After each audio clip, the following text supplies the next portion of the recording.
Removing those regulations on the issue, the state could take the advertency comes out of the soil. So, can you tell your experience how to manage that situation and how to reconcile? First, always cut them, train them. If you are not leaving epithelial, you put a elastic in the middle here, come for the second stage surgery for the reconstruction. Your vestibule is exposed. It's just like when you do stomach. What you have to do? You have to cover the plate with the fascia.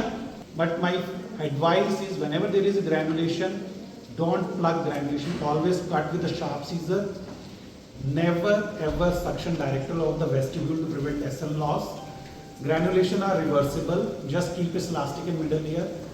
Graft your cavity and the middle here. Come back for the second stage.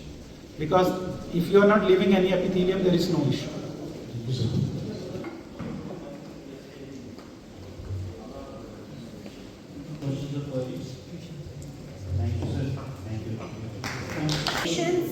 A platform showcasing research and innovation. During this session, each speaker will be given a time of 7 minutes for paper presentation. So please introduce the speakers. Now the first president is Dr. Roshan Taini from ICU of South Kashmir, a hospital-based study. So, GMC Anantnag Department of ENT has organized this first temporal bone cadaveric course along with the fourth cochlear implant workshop, and it is a proud moment for Dr. Sajid and his team that the first time GMC Anantnag has done cochlear implantation here along with first hands-on cadaveric temporal bone course, and this course and this cochlear implantation will help the department to grow in the field of otology, especially in the cochlear implant surgery. ये 2 दिन की conference कल start हुई, आज day second है। इस conference में actually 3 events हमने कवर किए। 2 इवेंट्स पहली दफ़ा यहाँ हो रहे हैं।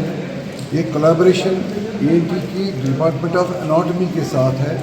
तो इसमें पहला जो डॉक्टर साहब ने बोला, पहला जो इसमें वर्कशॉप था वो टेम्पोरल बोन पे था। टेम्पोरल बोन सर में एक बोन होती है जिसमें एयर कान होता है और कान की 2 फंक्शंस होती है, सुनना और बैलेंस। सो ये जो सर्जरी होती है बड़ी स्किल्ड सर्जरी होती है। तो किसी भी एयर सर्जन के लिए सर्जरी में मास्टर करने के लिए टेम्पोरल बोन पे सीखना लाजमी है। अभी तक हमारे बच्चों को बाहर जाना पड़ता था। हमारे 2 एक्सपर्ट्स आ गए, एक all India institute of medical science Delhi से और दूसरे all India institute Vijaypur Jammu से, जिन्होंने हमारे यंग डॉक्टर्स को ट्रेन किया कैसे ये एयर के ऑपरेशंस करना। ये एक पार्ट था इसका। दूसरा पार्ट जो वर्कशॉप है वो एनाटॉमी के डिपार्टमेंट में डॉक्टर सिंगल, वो रिनाउंड नेम है इंडिया में, उन्होंने दिखाया इनको जो बॉडी में होते हैं डेड बॉडी के पार्ट्स, अगर उनको प्रिजर्व करना होगा उसमें जो उन एरियाज़ में वो वाटर और फैट निकालते हैं, उसके बदले उसमें बनते हैं पॉलीमर सिलिकॉन। उससे ये फ़ायदा आता है कि वो बॉडी पार्ट्स या वो body that stays active for longer times without any smell, which helps in teaching and research of the students. ये तो 2 पार्ट थे। अब सबसे अच्छा पार्ट जो था, जो हमने कॉक्लियर इम्प्लांट किया, जो साउथ कश्मीर में पहली दफ़ा कल पहला इम्प्लांट हमने 10 साल बच्ची पे किया, जो कि बहुत कामयाब रहा और स्मूथ भी हुआ। इस वक्त जब मैं आपसे बात कर रहा हूँ, दूसरा कॉक्लियर इम्प्लांट डाला जा रहा है। तो ये जो हमने कॉक्लियर इम्प्लांट स्टार्ट्स किए, ये तो बहुत अच्छा रहेगा उन बच्चों के लिए जिनमें जो सुनते नहीं हैं। जैसे हमने आपको पहले भी बताया है, जो बच्चे बहरे होते हैं, गूंगा वही बनता है।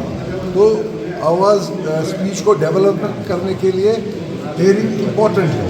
सो हम सब पेरेंट्स को ये एडवाइस करते हैं कि जिनके बच्चे ये सुन नहीं पाते और बात नहीं करते, भाई घर में छुपा के नहीं रखना है, डॉक्टर के पास लाना है, वो असेसमेंट करके उनको ये हेयरिंग एड्स और उसके बाद कॉक्लियर इम्प्लांट के फैसिलिटीज हमारे यहाँ अवेलेबल है। शुक्रिया।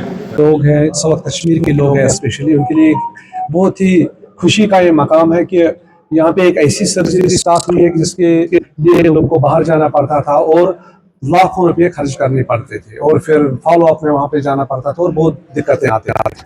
और दूसरी बात जो मैं यहाँ पे ऐड करना चाहूँगा वो ये है कि ये नहीं है कि ये सिर्फ हमारे कॉलेज में हो रहा है, बल्कि इससे पहले ये जेएमसी श्रीनगर में भी जो कॉकलियर इम्प्लांट वहाँ पे भी होता है।